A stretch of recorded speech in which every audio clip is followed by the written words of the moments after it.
I think that so many feel that they don't have an outlet at work to be super authentic to the challenges that they're facing. Currently, I have been really focusing on building out my coach-partner relationships in my coaching work, and then also building out a couple development courses for those that want to enter into the workforce or want to get into management level leadership. So that's what I've been focusing on. And I'm really, really excited that we're entering in this time period where I think people are starting to focus on what can I do to improve, what can I control, and taking some action steps to get to the places they want to be or accomplish their goals. That's awesome. And what got you so passionate about helping people in that capacity? Well, actually about 4 years ago, I was in my dream role. I was Chief Human Resource Officer for a restaurant group, and I was really not happy, and I couldn't figure out why, because on paper, this was my ideal position. So why wasn't I happy? I love the company, I love the culture, I couldn't figure it out. And so I started doing some work with a coach myself and started to figure out which parts of my job do I really love. And really what came out was the parts of my job that I truly enjoyed was the one-on-one or group coaching that I was able to do in my role as HR. Really focusing on how do we connect with people? How do we have some of these difficult conversations that we might be really uncomfortable with or avoid to the detriment of all?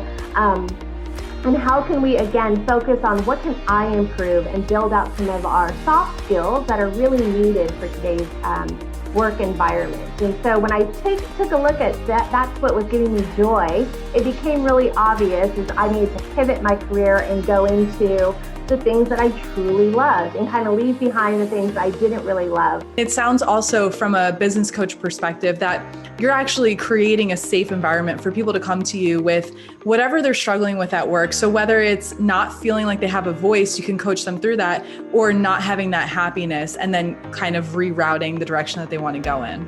Exactly. I think that so many feel that they don't have an outlet at work to be super authentic to the challenges that they're facing. There's a lot of either misperceptions or just fear out there that if I'm vulnerable, if I tell somebody my weakness, that they're going to use that against me. And so I truly do try to create that confidential, safe space where we can dig into what the challenges are and again, kind of backtrack and get a clear sense of what the reality is. And then from there, figure out some action steps that we want to take to move us along and get us out of that uncomfortable position.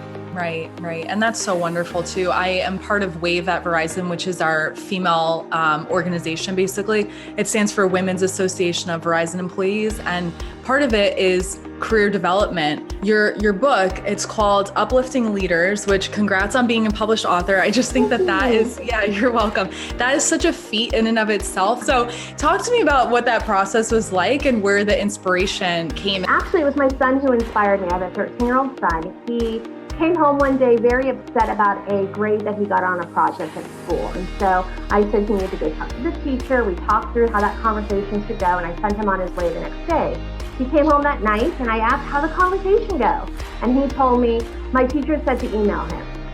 And that was such a hit upside the head. I was like, of course, no wonder these emerging leaders don't know how to have difficult conversations because through no fault of their own, they're not given the opportunities for trial and error anymore. Because of our technology, it's just the easiest way to go about it, to email or to text. And so, no wonder these newer managers don't know how to do this skill. They just have not been developed. And then I started looking even at my own company. We had a fully built out best-in-class training program, but it was all focused on hard skill training, technical training.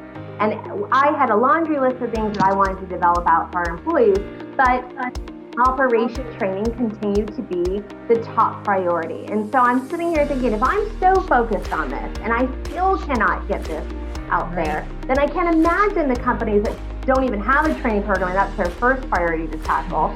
How are they able to do this? And then I started to do research on what are some of these skills that I think are common knowledge that just aren't. And it's, again, just the patterns that were coming forward for me really inspired me to be like, okay, I need to put this out there. If I can help one person be able to more confidently approach a difficult conversation, then I will feel very, very happy about writing this book.